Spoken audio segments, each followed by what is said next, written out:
കർണാടകയിൽ ദേവദാസി നിരോധന നിയമം നിലവിൽ വന്നിട്ട് 36 വർഷങ്ങൾ പിന്നിടുമ്പോഴും ആചാരത്തിന്റെ പേരിൽ പെൺകുട്ടികളെ ദേവദാസികളാക്കുന്ന നടപടി തുടർന്നു വരുന്നതായി അന്വേഷണ റിപ്പോർട്ട്. കർണാടകയിൽ മാത്രമല്ല ഗോവയിലും ഈ നീചമായ ആചാരം തുടർന്നു വരുന്നതായാണ് വിവരങ്ങൾ പുറത്തു വന്നിരിക്കുന്നത്.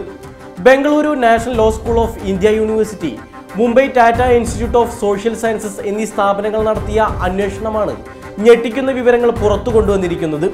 ഇവിടെ നിയമം വെറും നോക്കുകുത്തിയാവുകയാണ്. വടക്കൻ കർണാടകയിലെ ഉൾഗ്രാമങ്ങളിൽ ദേവദാസി ആചാരം ആർഭാടപൂർവ്വം ഇപ്പോഴും കൊണ്ടാടുന്നുണ്ടെന്നറിയുമ്പോൾ നാം ഓർക്കണം ആ പെൺകുട്ടികളുടെ നിസ്സഹായത. സമൂഹ നവോത്ഥാനത്തിന്റെ പാതയിലാണെന്നും രാജ്യം പുരോഗതിയിലേക്ക് ഓടിക്കയറുകയാണെന്നും വീമ്പിളക്കുന്നവർ അറിയണം താഴേക്കിടയിലുള്ളവർക്കിടയിൽ എന്തൊക്കെയാണ് സംഭവിക്കുന്നതെന്ന്.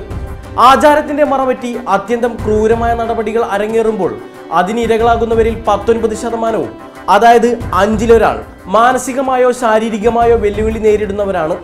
ഇത്തരം പെൺകുട്ടികളെ വീടുകളിൽ നിന്ന് ഉപേക്ഷിക്കാൻ വേണ്ടി കണ്ടെത്തിയിരിക്കുന്ന പുതിയ മാർഗമാണത്രേ ഈ ആചാരപാലനം. സാമൂഹികപരമായും സാമ്പത്തികപരമായും പാർശ്വവൽക്കരിക്കപ്പെട്ട സമുദായങ്ങളിൽ നിന്നാണ് ഇന്ന് ദേവദാസികളിലേറെയും ഉണ്ടാകുന്നത്.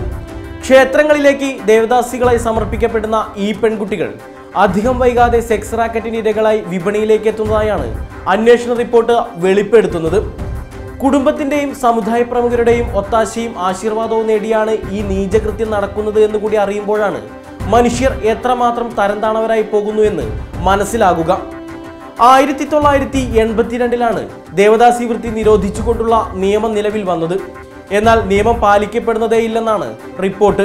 2011 2017 ഇടയിൽ ഈ നിയമത്തിന് കീഴിൽ രജിസ്റ്റർ ചെയ്യപ്പെട്ട കേസുകളുടെ എണ്ണം വെറും 4.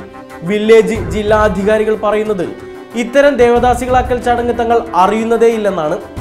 ഏതെങ്കിലും തരത്തിൽ കേസ് രജിസ്റ്റർ ചെയ്യപ്പെട്ട് കഴിഞ്ഞാലും ഇരകൾക്ക് പുനരധിവാസം ഉറപ്പാക്കാനും അധികൃതർക്ക് കഴിയുന്നില്ല. ലൈംഗിക അതിക്രമത്തിനെതിരായ നിയമങ്ങളോ പോക്സോ വകുപ്പോ ജുവനൈൽ ജസ്റ്റിസ് ആക്ടോ ഒന്നും ഇവിടെ നടപ്പാകുന്നില്ല.